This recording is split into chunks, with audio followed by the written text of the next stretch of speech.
livro de 2 Reis, capítulo de número 4. Um milagre que acontece na Bíblia, e nós vamos conversar um pouquinho nessa noite sobre esse milagre tão importante, tão impactante e que tem tanto a ver com a nossa vida, e você vai entender um pouquinho do que eu estou falando para você no decorrer dessa mensagem.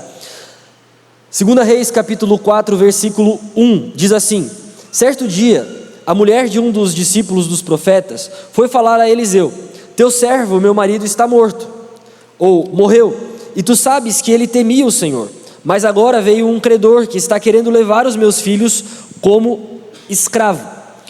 Versículo 2, Eliseu perguntou-lhe: como posso ajudá-la? Diga-me o que você tem em casa. Ela respondeu: tua serva não tem nada, além de uma vasilha de azeite.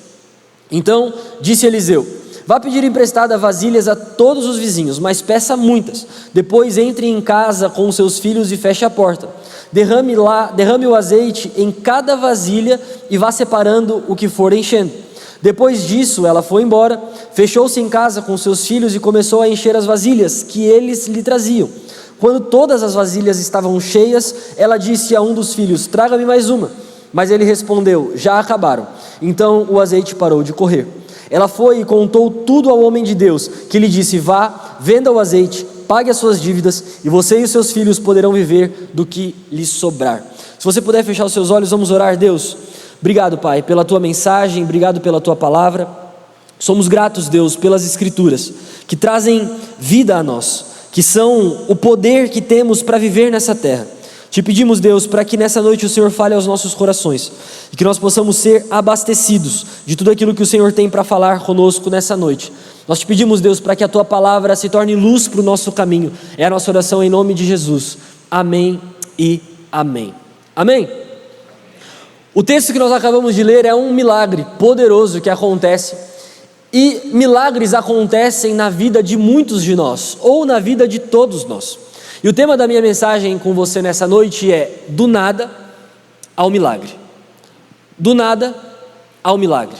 Quando nós caminhamos com Deus, quando nós caminhamos em fé, quando nós caminhamos nas Escrituras, quando nós caminhamos crendo no Senhor, nós experimentamos e vivenciamos milagres.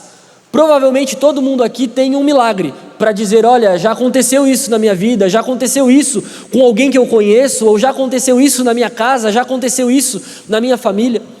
Mais do que viver milagres, ou mais do que termos experimentado milagres, precisamos de milagres. Cremos em Deus e cremos que Deus pode fazer milagres. Milagres são coisas que somente o Senhor pode fazer. Quando a gente fala, tem muito no nosso jargão português, o milagre. Fulano apareceu, que milagre. Fulano veio, que milagre. Para acontecer isso, só um milagre. Alguém usa essa expressão também no dia a dia? E a gente usa essa expressão e são milagres. Mas o que é um milagre? O milagre é algo que só Deus pode fazer.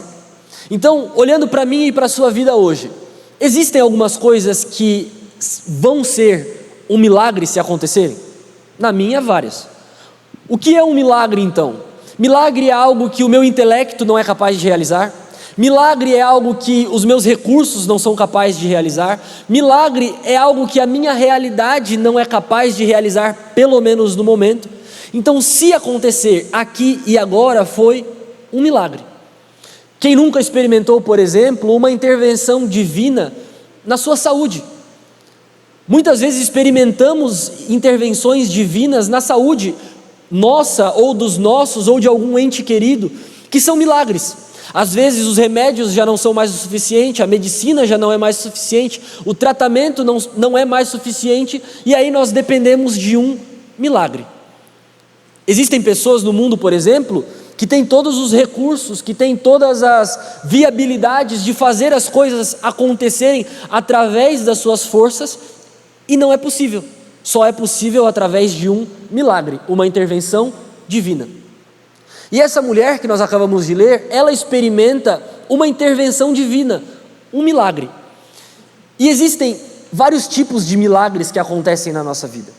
Existem os milagres que realmente são sinais de Deus na nossa vida, que realmente é Deus fazendo, que realmente é intervenção de Deus. E existem milagres na nossa vida que também são intervenções divinas, mas através de pessoas, através de um auxílio, através de uma ajuda, através de uma porta que se abre, através de um contato que aparece do nada. Milagres, seja Deus em nós, seja pessoas de Deus em nós, coisas que só Deus pode fazer. E o tema dessa mensagem é do nada ao milagre, e é do nada mesmo em aspas, porque nada é do nada. É curioso nós pensarmos e nós olharmos para a história dessa mulher, porque quando nós olhamos para essa trajetória desse milagre que ela experimenta, tem muitas coisas que tem tudo a ver com a nossa vida. Tem coisas que tem tudo a ver com o que passamos, com o que vivemos, com o que sofremos, com o que experimentamos. Milagres divinos de Deus poderoso na nossa vida. Agora, como então viver milagres? Porque se você está aqui na igreja, nós estamos em um ambiente onde estamos professando a nossa fé, cremos em milagres, acreditamos que Deus pode fazer. Agora, como vivê-los? Essa é a questão. Porque existem muitas áreas da minha vida, como eu te disse, que os meus recursos não são suficientes, a minha capacidade não é suficiente, então eu preciso de um milagre. Agora, como experimentar esse milagre? E eu quero caminhar com você nesse texto de forma bem expositiva, verso a verso, para nós entendermos algumas coisas. E a primeira coisa está ali no versículo 1. E olha o que o texto diz, e esse primeiro ponto é: a crise nos leva a Deus. Olha o que o texto diz. Certo dia, a mulher de um dos membros da comunidade dos profetas explicou a Eliseu: o teu servo, o meu marido, morreu, e tu sabes que ele temia o Senhor. Agora, porém, veio um credor que está querendo levar os meus filhos como escravo. Você já percebeu como na nossa vida as crises nos levam a Deus? Parece que no meio das crises nós somos pressionados e somos empurrados diante de Deus. Se você for conversar, a maioria das pessoas que estão na igreja estão ou vieram por conta de alguma crise, por conta de algum problema, por conta de alguma dificuldade, por conta de algo que aconteceu.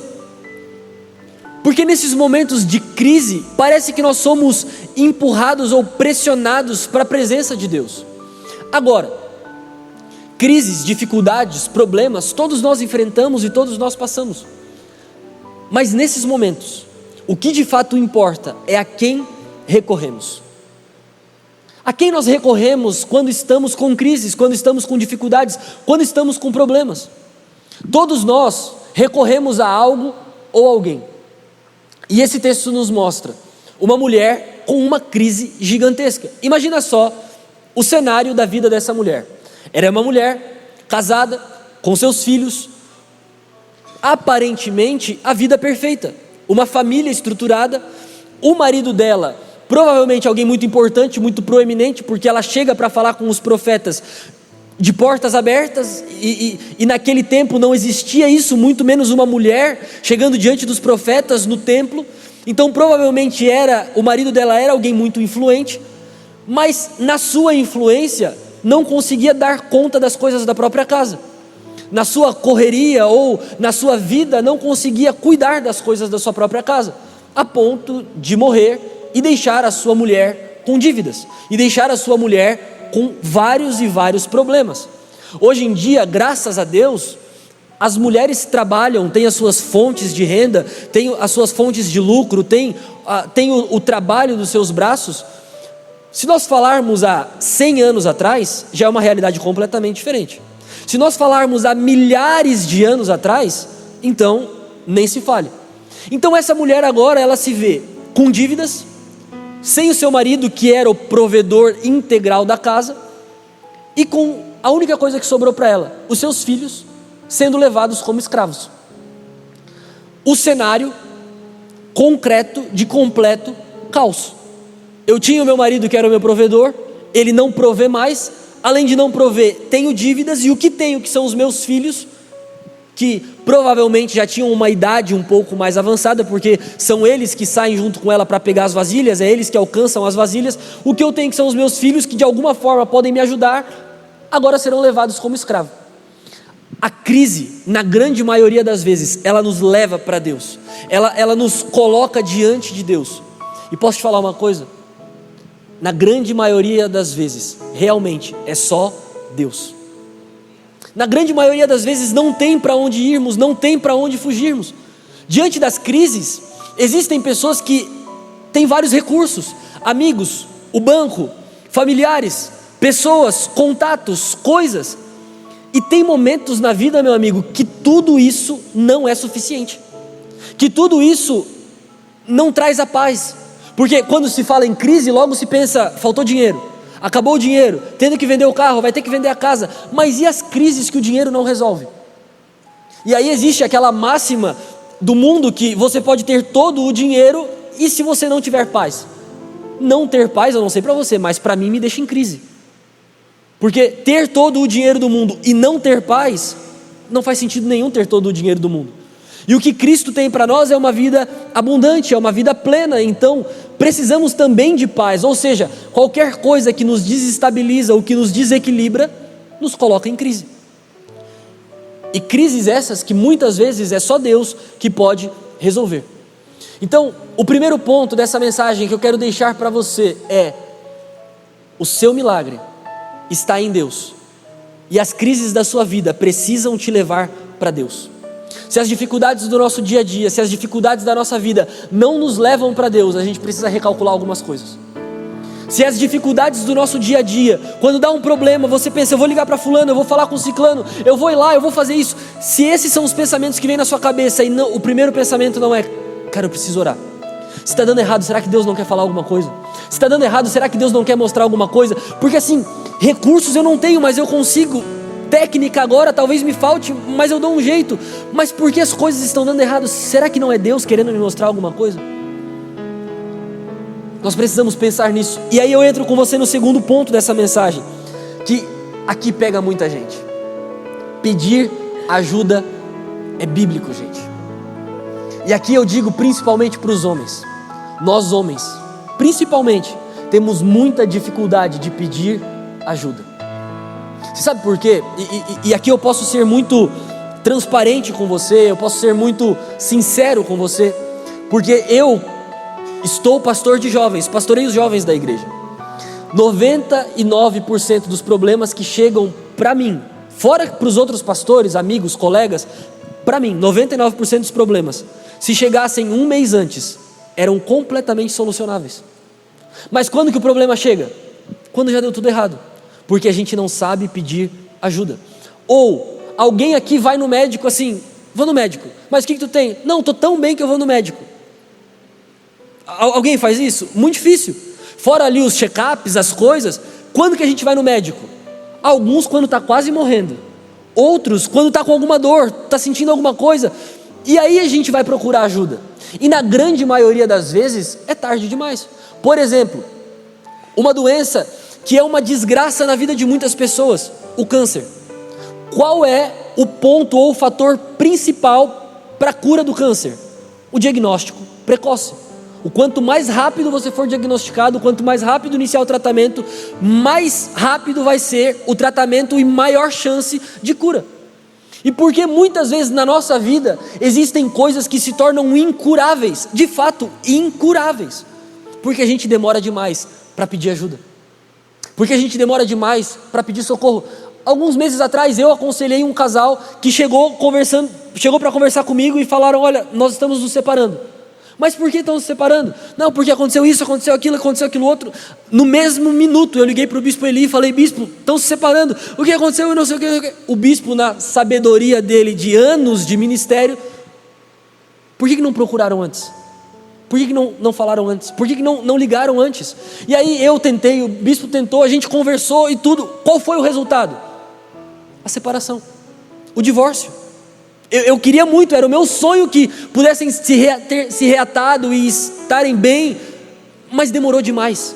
E quando a gente demora demais, as coisas só pioram, porque a gente não sabe pedir ajuda. E não é aquela coisa do para quem eu vou pedir ajuda, a quem eu vou recorrer. Gente, existem muitas pessoas na nossa volta. Talvez você não tenha um melhor amigo, talvez você não tenha um conselheiro, mas será que não tem uma pessoa que presta do teu lado para te ajudar? Uma. Um pastor, um amigo, um líder, um irmão, um médico, um psicólogo, um tratamento, um atendimento. Será que não tem ninguém? Precisamos pedir ajuda, e essa mulher nos ensina isso. Rapidamente, ela pensou, eu vou no profeta. O meu marido sempre estava com ele é um homem de Deus, eu vou lá ouvir o que ele tem para me dizer. Buscou ajuda rápido. Foi rápido buscar uma solução para o seu problema. Meu irmão, que nós possamos ser dotados de coragem, e que o orgulho fique de lado, e que a gente procure ajuda em nome de Jesus. Grande parte dos problemas que passamos, uma boa conversa já resolve. Grande parte dos problemas que passamos, ouvir a história dos outros já resolve. Porque muitas vezes nos prendemos dentro dos nossos próprios problemas e pensamos que os nossos problemas são insolucionáveis. E aí a gente começa a ouvir o problema dos outros, a gente fica pensando, meu Deus, por que eu estou reclamando? Por que eu estou reclamando? Mas às vezes nós estamos presos no egoísmo dos nossos problemas e do nosso ser e da nossa existência. E realmente, dentro da minha bolha, o meu problema é o maior do mundo. Mas quando eu olho para fora da minha bolha, existem pessoas com problemas que o meu se tornam nada. E aí eu consigo buscar ajuda.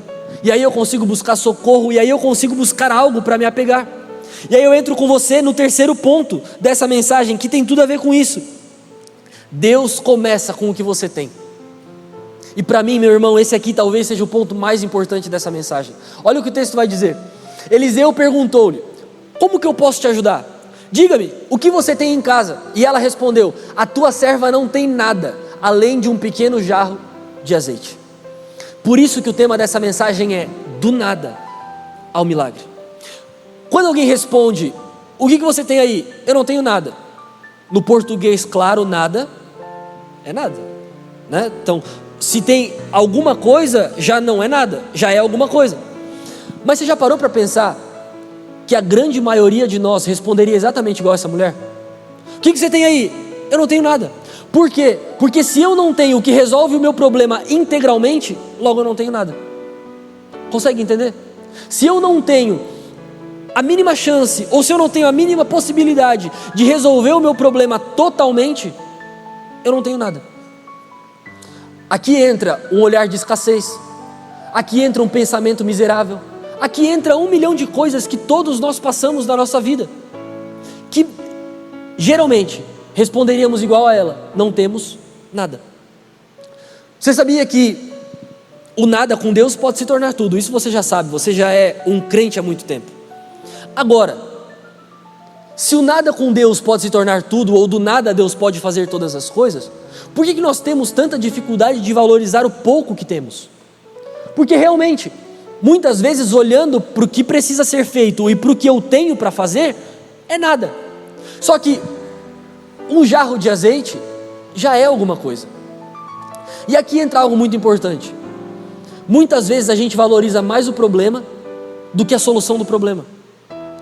E aí por isso que o problema se torna tão grande. Porque na grande maioria das vezes a gente valoriza o problema e menospreza a solução. Um exemplo claro, Davi e Golias. Problema solucionável. Mas só se tornou solucionável quando Golias estava morto no chão. Porque até Golias morrer era insolucionável. Por isso que eles ficaram dias e dias e dias na batalha, Golias enfrentando o exército de Deus, e nada acontecia, porque para todo mundo que estava ali era um problema insolucionável. Até que chega Davi. E Davi tinha ali na sua mão algumas pedras, uma funda, estava acostumado a fazer isso. Se perguntassem para ele, o que você tem aí? Ele diria, olha, eu tenho umas pedras, eu tenho uma funda. Tentam colocar nele uma couraça, que é algo que não cabe, não serve, e você conhece o texto, ele tira e ele vai e enfrenta Golias com o que ele tem. E meu amigo, essa é a chave para resolver todos os nossos problemas. O que você tem? Aí a gente vai lá para Moisés, e a gente olha para Moisés sendo chamado, sendo convocado por Deus. Moisés não tinha uma boa dicção, Moisés não era um bom orador, Moisés não era alguém que resolvia as coisas através da sua fala, alguém eloquente na sua fala. E aí Deus diz para ele: o que você tem aí? Eu tenho um cajado. Então tá bom, então toda vez que você mexer o cajado, algo sobrenatural vai acontecer com o que você tem. Consegue entender essas coisas que muitas vezes a gente não valoriza, e é justamente o que Deus usa para fazer com que as coisas aconteçam? De fato, Deus não precisa de nada, mas se a gente tiver alguma coisa, para nós já é o suficiente. E aí com Deus, meu amigo, pode se tornar tudo. Mas a gente precisa parar de menosprezar o pouco que temos. E essa pregação não é sobre dinheiro, essa pregação não é sobre recurso, essa pregação é de fato sobre talentos, sobre portas, sobre acessos, sobre técnicas e talentos que Deus coloca em nós, e que nós mesmos nos menosprezamos, e nós mesmos nos diminuímos. E essa mulher, ela é questionada: o que você tem? E ela diz: eu não tenho nada, além de um jarro de azeite. E é exatamente o que Deus usa para operar o milagre, e é exatamente o que Deus usa para fazer acontecer. Deus poderia ter feito de muitas formas. Aquele profeta poderia ter dado dinheiro para ela pagar suas contas, aquele profeta poderia ter acolhido ela e assistido ela, aquele profeta poderia ter dado uma casa para ela, aquele profeta poderia ter feito uma oferta com os irmãos e dado para ela. Muitas coisas poderiam acontecer, mas na grande maioria das vezes Deus usa o que a gente tem, porque o que a gente tem para nós é desprezível, para Deus é valioso, porque tudo que temos foi Deus que nos deu. E você acha que Deus vai jogar alguma coisa fora? É por isso que na vida existe gente muito boa e gente muito ruim, e tem espaço para todo mundo. Imagina aí agora na sua área de trabalho, no seu mercado de trabalho. Provavelmente no seu mercado de trabalho ou na sua empresa tem alguém muito bom e tem alguém muito ruim também, porque todo lugar tem o bom profissional e o péssimo profissional. E a pergunta que eu te faço é: os dois não estão trabalhando? Os dois não estão fazendo? Os dois não estão produzindo? Consegue entender que tem para todo mundo? Tem para o bom e tem para o ruim. Agora, qual que é a questão? O ruim valoriza o que ele tem. O ruim coloca uma cara, o ruim coloca um jeito. O ruim, por exemplo, alguém é ruim num serviço. Se ele é ruim no serviço, ele precisa ser bom em vender. Então, primeiro ele convence que ele é bom, depois ele mostra que ele é ruim. Mas ele convenceu alguém e vendeu alguma coisa para alguém. O problema é que na grande maioria das vezes nós somos bons, e não somos bons porque somos perfeitos, somos bons porque Deus está em nós, e a bondade de Deus nos torna bons, e a bondade de Deus em nós nos torna pessoas que fazem a diferença na terra. E muitas vezes somos os que mais nos desvalorizamos, e muitas vezes somos os que mais nos diminuímos, e muitas vezes somos o que menos nos atribuímos valor. Fulano pode fazer isso? Não consigo. Fulano consegue ir lá? Não dou conta. Fulano pode. A gente nunca consegue, a gente nunca pode, a gente nunca vai estar pronto. E posso te ser bem sincero, a gente nunca vai estar mesmo. Agora, se o jarrinho de azeite que a gente tem, a gente colocar diante de Deus, o resto Deus faz, o resto Deus cuida. Você consegue entender isso? Isso serve para a tua vida, para a tua empresa, para o teu trabalho, para o teu relacionamento, para as crises da nossa vida. O pouco que colocamos diante de Deus pode se tornar tudo. O problema é que na grande maioria das vezes, por não ter nada, a gente fica de braço cruzado. Então Deus vai operar um milagre, Deus pode operar um milagre, e talvez vá operar um milagre, mas esse milagre na grande maioria das vezes parte de nós. Você lembra quando Jesus vai ressuscitar Lázaro? Jesus era muito amigo de Lázaro. Lázaro estava morto há muitos dias, já cheirava mal. Jesus chega e diz: ele vai ressuscitar. Quem pode ressuscitar? Jesus. De todo mundo que está ali, o único que poderia ressuscitar Lázaro era Jesus. Quando Jesus chega, ele diz: removam a pedra. Quando removem a pedra, ele diz: Lázaro, vem para fora. Perceba que tem duas ações, uma que só Jesus pode fazer e uma que as pessoas podem fazer. Jesus nunca vai fazer o que a gente pode fazer. Jesus poderia dizer assim: pedra, sai do lugar, e Lázaro vem para... Não, Jesus é aquele que gosta que a gente participe. Sabe você quando está lavando o carro, talvez com o teu filho, você diz: pega essa esponja e esfrega ali. Depois você vai esfregar de novo, mas deixa ele participar. Na grande maioria das vezes é Jesus assim com a gente. E por que Jesus quer que a gente participe? Porque tudo que vem fácil, vai fácil. Porque tudo que é presente, assim, sabe, um presente, a gente não valoriza. Eu me lembro, por exemplo, quando eu estava na escola, na época da escola, a minha mãe tinha que comprar tênis para mim assim, ó, quase todo mês, porque eu tinha mania de ficar chutando pedra, chutando coisa, sabe? Pergunta se eu chuto pedra agora. Eu que pago meu tênis, eu até desvio das coisas, para não gastar meu tênis, porque se acabar eu vou ter que pagar. Agora, quando era alguém que pagava, eu nem sabia que custava. Eu era aquela criança que andava com couro no joelho, sabe? Que vivia rasgando a calça. Pergunta se eu rasguei alguma calça desde que eu saí da casa da minha mãe. Tem dia que eu guardo minhas calças para não gastar, porque se rasgar eu vou ter que pagar. Porque tudo que vem fácil, vai fácil. E na grande maioria das vezes, os milagres de Deus na nossa vida, as coisas possíveis, a gente precisa fazer. E o impossível Deus faz. É por isso que Deus conta com o teu jarrinho de azeite. É por isso que Deus conta com a tua participação. É por isso que Deus conta com você. E aí a gente entra para o quarto ponto dessa mensagem. A obediência define o tamanho do milagre. Olha de novo, nós estamos participando do milagre.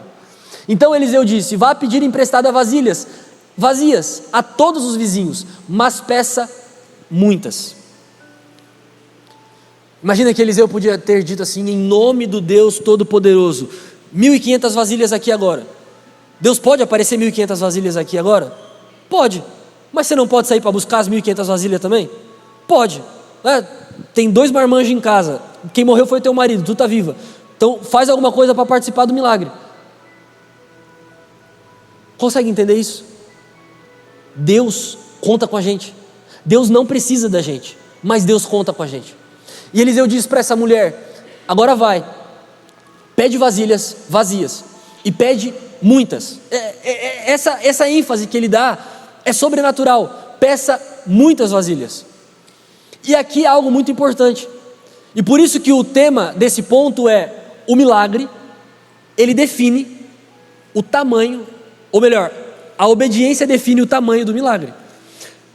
Porque você lembra no texto que quando acabaram as vasilhas, o azeite parou de correr. A minha e a sua obediência é o que define o tamanho do milagre que a gente vai viver, ou é o que define o que viveremos em Deus.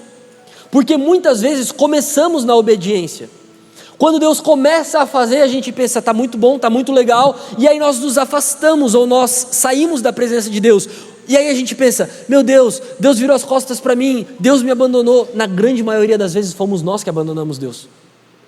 Está tudo dando errado na minha casa, está tudo dando errado no meu trabalho, Deus está diferente comigo. Eu oro, Deus não me responde, eu peço, Deus não faz. Deus é o mesmo. O problema é que a gente muda demais.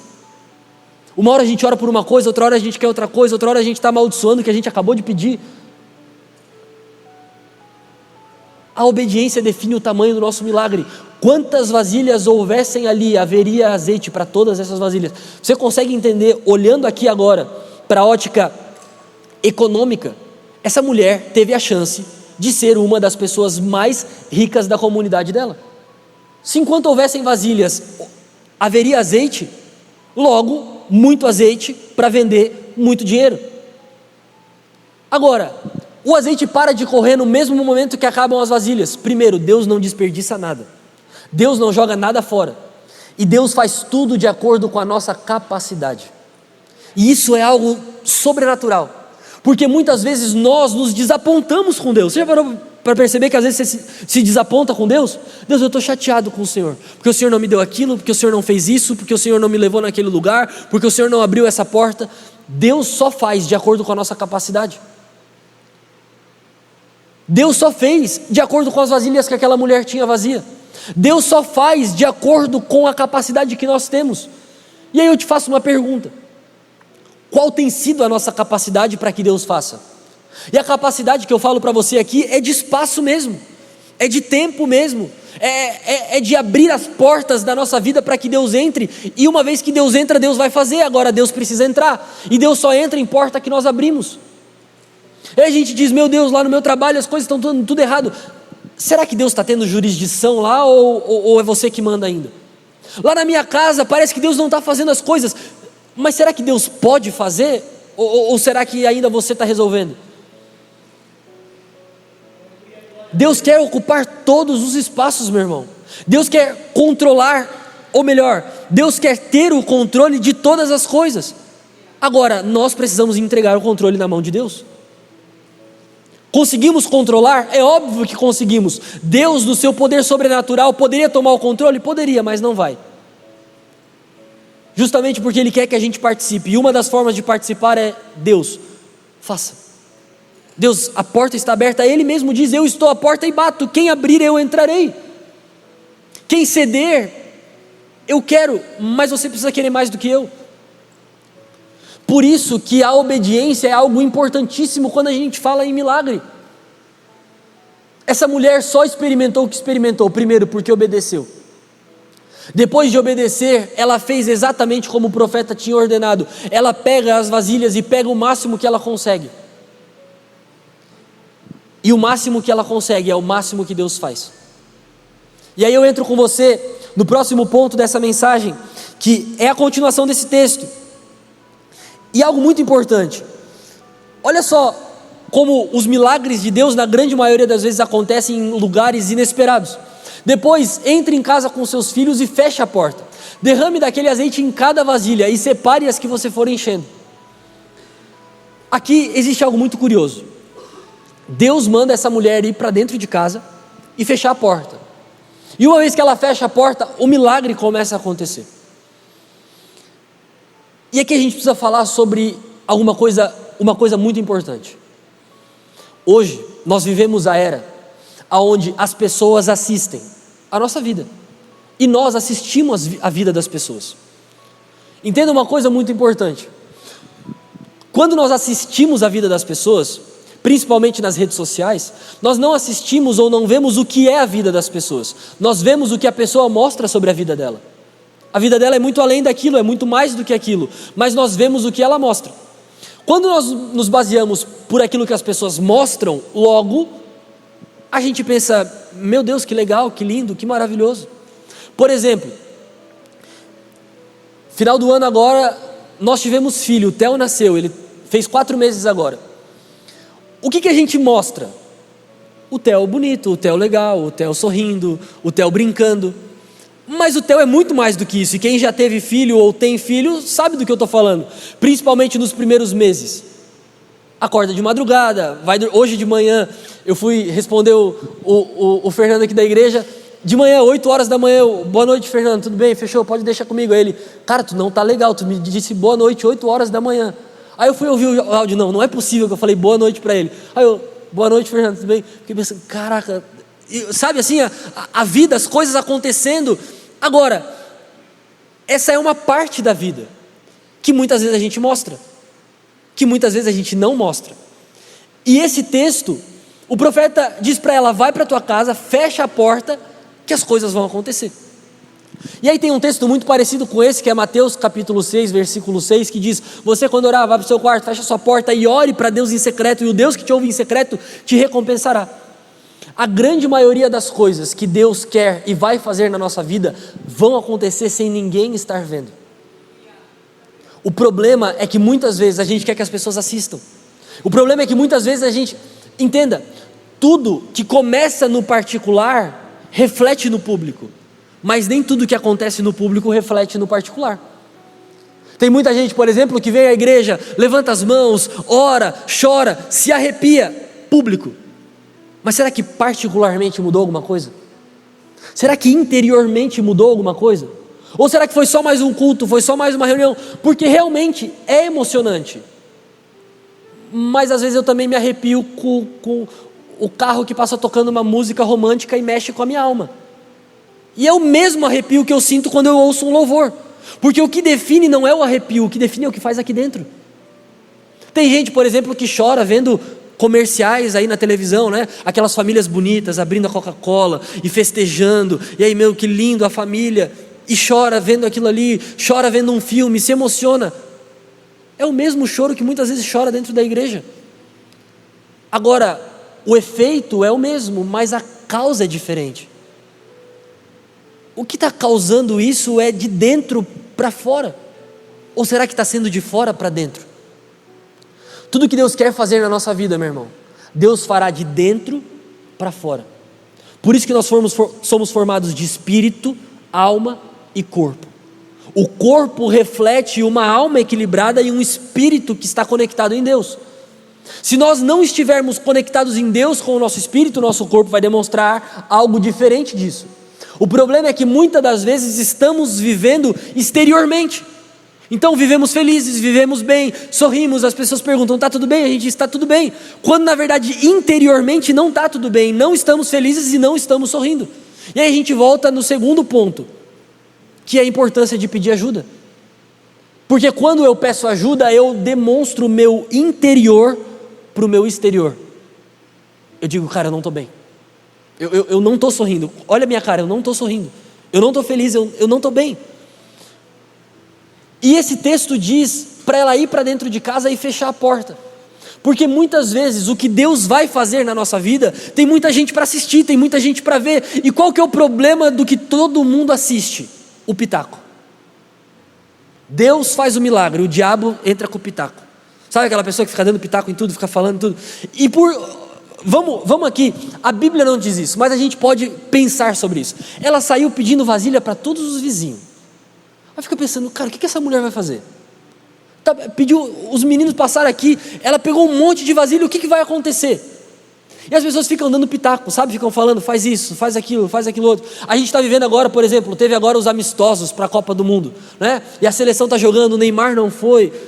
Enfim, eu ia dar um pitaco aqui agora, não vou dar. Mas o que a gente mais vê as pessoas falando? Dando pitaco. Todo mundo que está aí dando pitaco está falando, os comentaristas, as pessoas, e não sei o quê. Alguém vai mudar alguma coisa na seleção? Não. Porque quem está lá dentro? As pessoas que realmente podem mudar alguma coisa. Então, o pitaco não faz diferença. Só que muitas vezes, o que as pessoas falam, e a gente ouve, ou a gente vê, mexe com a gente. Eu não consigo acreditar em alguém que diz, não, para mim é indiferente. É muito difícil. Por mais que lá dentro fique alguma coisa. E aí agora essa mulher, ela está cheia de vasilha, com os meninos, todo mundo sabe que ela está passando dificuldades. Imagina ela lá com as portas tudo abertas, com a janela aberta, e ficar um monte de gente, está derramando azeite ali. Menino, corre, pega mais uma vasilha para tua mãe. Imagina o caos que ia ser. E percebe o caos que é a nossa vida quando todo mundo consegue ver o que a gente está fazendo? Percebe o caos que é a nossa vida quando todo mundo consegue, se meter naquilo que Deus está fazendo? Porque muitas vezes as pessoas estão dispostas a ajudar, mas na grande maioria das vezes muitas pessoas estão dispostas a atrapalhar. E as coisas que Deus faz muitas vezes, se nem a gente entende, imagina as pessoas. Tem alguma coisa que aconteceu na tua vida que nem você entendeu direito, você fica pensando, cara, como que aquela pessoa entenderia?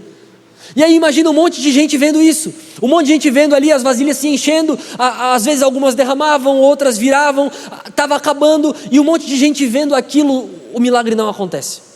Porque para o milagre acontecer precisa de organização, para o milagre acontecer precisa de ordem, para o milagre acontecer precisa de um lugar secreto. Por isso que ele diz, vai para a tua casa e fecha a tua porta. Existem algumas vezes na nossa vida que a gente precisa fechar algumas portas e algumas janelas, para que outras portas se abram para o que Deus tem para fazer, e não para o que as pessoas vão falar ou para o que as pessoas vão dizer. Por isso que esse lugar secreto é tão importante, por isso que estarmos em um lugar secreto, por isso que fazer isso daqui que o texto diz, sabe, de fato nos escondermos, é tão importante. E aí eu entro com você no sexto ponto dessa mensagem, para a gente caminhar para o final. O azeite flui enquanto há espaço. Quando todas as vasilhas estavam cheias, ela disse a um dos filhos, traga-me mais uma. Ele porém respondeu, já acabaram. Então o azeite acabou. E aqui entra o que eu falei para você. Quando as vasilhas acabam, o azeite acaba. Quando acaba o espaço, acaba o milagre. Enquanto houver espaço, haverá azeite. Enquanto houver espaço, haverá milagre. E aí muitas vezes a gente pensa assim, eu não tenho mais tempo, eu queria orar mais, eu queria ler mais a Bíblia, eu queria vir mais à igreja, mas eu não tenho mais tempo, não cabe mais na minha agenda, não cabe mais nos meus horários. Você sabe qual é o grande problema de muitos de nós? É que Deus virou um compromisso, Deus virou um espaço na nossa agenda. Nos últimos dias eu tenho aprendido algo muito importante. A vida de todos nós é muito corrida. Todos nós, todo mundo aqui tem as mesmas 24 horas, todo mundo aqui mora na mesma cidade, pega o mesmo trânsito, A vida de todo mundo é corrida. Óbvio que a de algumas pessoas é mais, a de outros é menos. Agora, quem consegue viver uma vida melhor? Quem se organiza mais. E a organização, preste atenção nisso, a organização é fator determinante para nós termos mais espaço na nossa vida. Quer ver só um exemplo? Muitas vezes a gente vai sair para algum lugar e a gente abre a porta do guarda-roupa. E a gente olha para o guarda-roupa, a gente diz, meu Deus, tem um monte de roupa aqui. Com que roupa que eu vou? Principalmente isso acontece com as mulheres, né? Para mim uma camiseta preta, uma branca, uma calça jeans preta e uma azul resolve minha vida. Mas isso acontece às vezes muito com as mulheres. Você abre a porta do guarda-roupa, meu Deus, eu não tenho roupa para ir. E o que todos os maridos falam? A mesma coisa, está cheio de roupa aí dentro, né? E de fato está cheio de roupa ali dentro. E de fato às vezes ela não tem roupa nenhuma para ir. Por quê? Tem coisa, mas a grande parte das coisas que estão ali não servem, não estão mais na moda, não é mais legal, já usei um monte. Sabe aquela coisa que você vai jogando na cama, essa não, essa eu já usei, essa foi semana passada, essa saiu da moda, essa cor não combina mais comigo, essa ficou pequena, essa ficou grande, essa ficou justa. Agora, pega tudo do teu guarda-roupa, bota tudo num saco, doa tudo, dá para as amigas, doa para a igreja, doa para o vizinho. Aí você abre a porta do guarda-roupa, aí sim você pode dizer, eu não tenho roupa para usar. Sabe, em casa, quando abre a porta do armário assim os potes caem? Sabe, eu duvido que isso nunca aconteceu com você na sua casa. Por mais organizado que você seja, alguém vai colocar uma tampa onde não era para colocar. E é sempre a tampa que cai.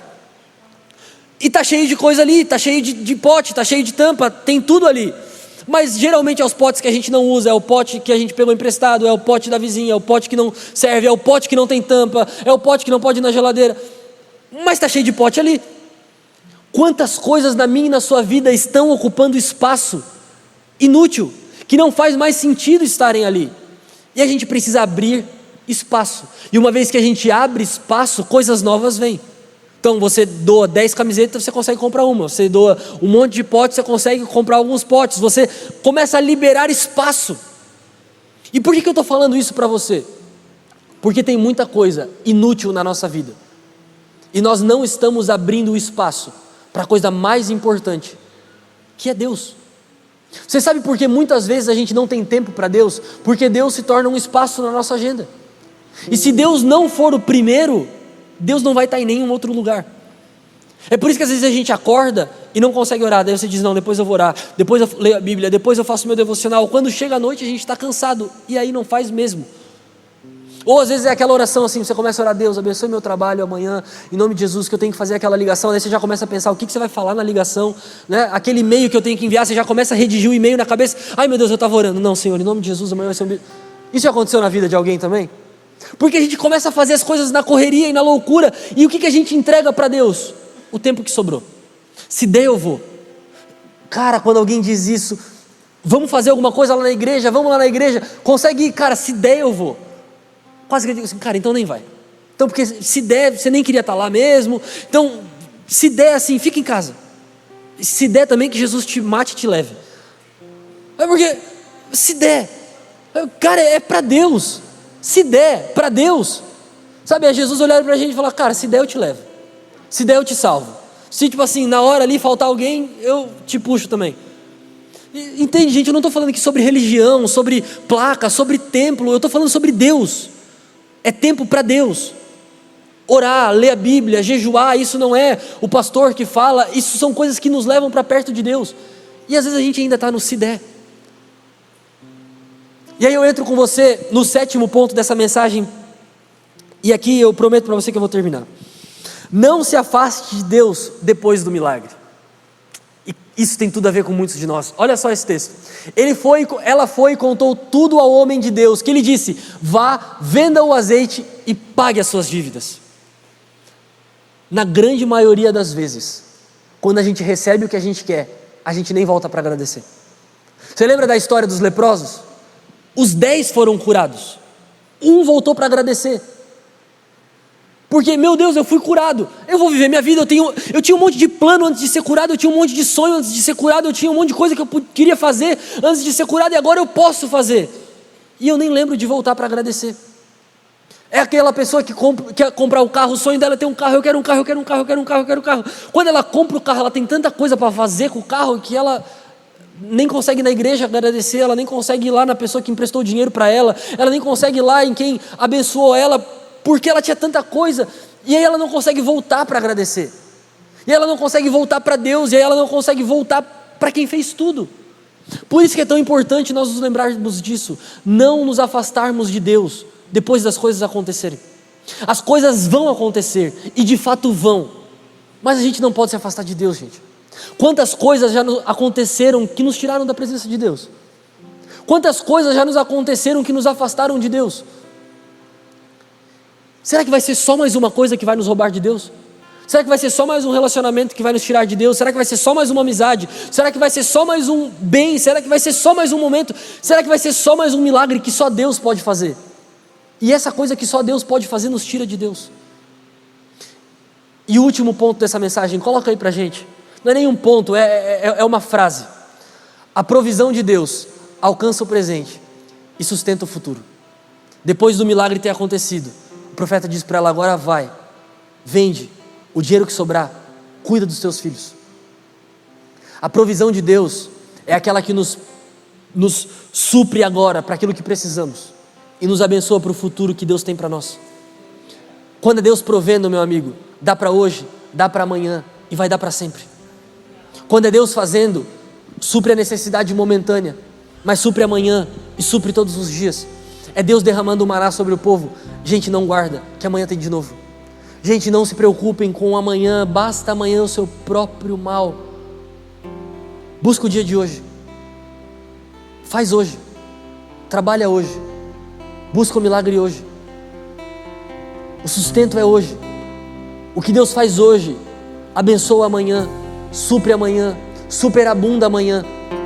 Mas se preocupa com o hoje, o aqui e o agora. A maior crise do nosso tempo chama-se ansiedade. A ansiedade é o excesso do futuro, e a ansiedade me rouba do meu presente. A ansiedade é eu estar aqui preocupado com o que vai acontecer sexta e me rouba da minha quarta. A ansiedade é me preocupar com o que vai acontecer em maio e me rouba de abril. A minha ansiedade é pensar o que vai acontecer segunda-feira, meu Deus, vai ter feriado, e me rouba de aproveitar o feriado com os meus. A ansiedade tem o poder de nos fazer jogar fora o presente, pensando no futuro. E pensar no futuro é bom, é lindo, é maravilhoso, eu também sonho com o meu futuro, mas a gente não pode permitir que o sonhar com o futuro nos roube do nosso presente. A provisão de Deus resolveu o presente momentâneo e resolveu também o futuro. O que Deus tem para fazer, Ele fará agora, e o que Deus faz agora tem a ver com as nossas gerações, com os nossos filhos, com os filhos dos nossos filhos. Eu creio fielmente nisso. É por isso que abrir mão de uma vida não é nada, quando nós cremos na vida eterna. O que são 50, 60, 70 anos, 90 anos para quem vive muito, perto de uma eternidade ao lado de Jesus.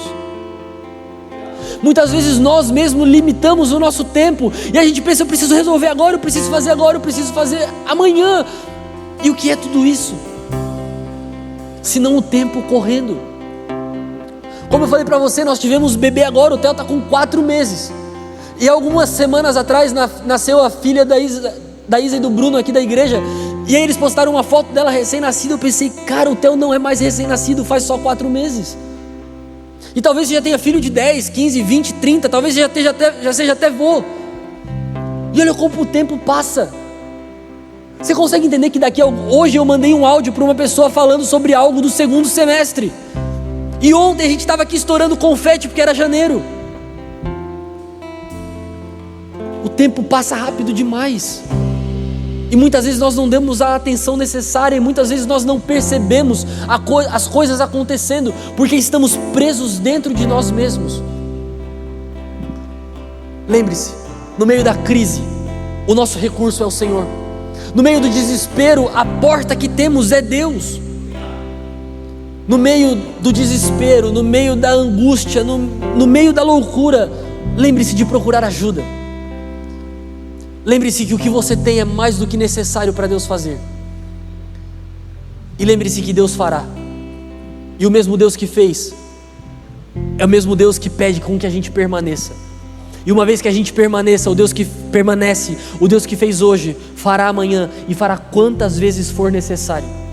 A Bíblia diz que passarão os céus e terras e as palavras do Senhor não passarão. A Bíblia diz que Ele não é homem para que minta, nem filho do homem para que se arrependa. Eu poderia aqui falar para você muitas e muitas promessas, mas a mais importante é que Ele se entregou por nós. E uma vez que Ele se entregou por nós, nós temos uma porta aberta e os milagres podem acontecer. E o milagre se torna uma possibilidade. Por isso que eu estou aqui falando para você, nós não somos céticos, nós não somos descrentes, nós somos alguém que acredita no poder sobrenatural de Deus. Deus pode fazer e fará a partir de nós. Não se tira de fora disso, não se coloca de lado nisso. Deus quer nos usar, como usa tantas pessoas, como usa os médicos, como usa os professores, como usa os pastores, como usa os amigos, como usa as mães, como usa os pais. Quem aqui não pode dar um testemunho de alguém que foi usado por Deus para fazer? É como se nós fôssemos as mãos de Deus na terra. E a única coisa que Deus nos pede é o que nós temos. Deus não te pede nada do que você não tem. Deus não te pede nada além da sua capacidade. Deus só pede o que você já